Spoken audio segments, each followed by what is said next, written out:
course, that's a big topic for him, and almost always, even though he writes so much now, almost always you find something a little new and fresh when you read him. And I found that in this little passage. It's on page 77, I think, and he shows how the component of reason within faith was already in the Old Testament. And when it became most prominent there, after the Babylonian exile around the 5th century, 6th century BC, it was the very same time that Greek philosophy was developing in Greece. So there was a move towards understanding the inner rationality of faith, both in Greece, but especially among the Hebrews preparing for the coming of Christ. So that he says that knowledge, understanding, reason is an inner component of faith, and you really can't separate the two.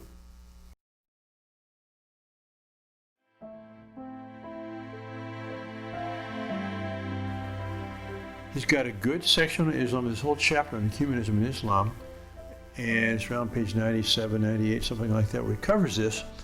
And it's interesting because, of course, he refers to his famous talk in Regensburg in September of 2006, where he quoted a debate between a Muslim scholar and a Christian prince, in which the prince maintained that whatever is new in Islam is not good, and whatever is good is not new.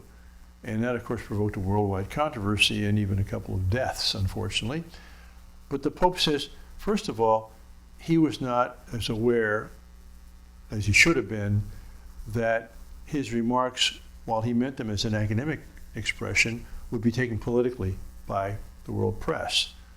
But he does say he still thinks that argument is an interesting one. So he doesn't negate or reject what he said.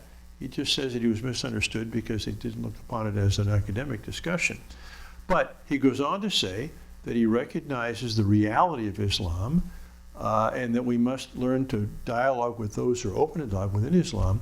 But he says the two questions for Islam are the relation to violence and the relation to reason.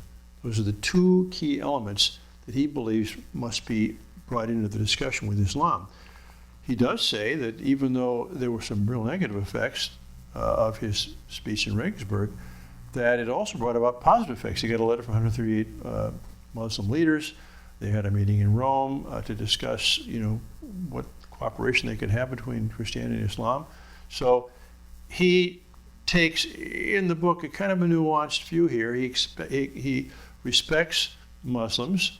He recognizes Islam as a major religious force, but he sees some real problems, and his goal is to work with those who are open to understanding the concerns we have in the West. And that also is something which he brought out in his Regensburg speech, that Islam has not gone through the Enlightenment like Christianity has, and Enlightenment has shaped the modern world in many good ways, also some questionable ways, but Islam needs to come to terms with modernity.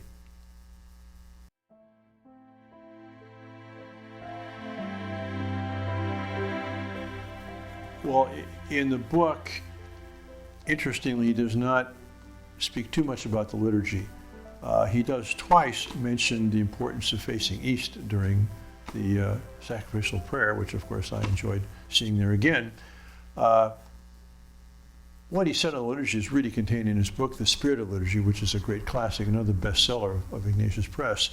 But in this book, he really only talks about the liturgy at the end when he's talking about what the church ought to be like in the future, what would be the great tasks of Catholics in the future. And what does he say? He says it's focused on Jesus. We have to have faith in him, and it's something which ought to, take all of what we are and offer it back to God.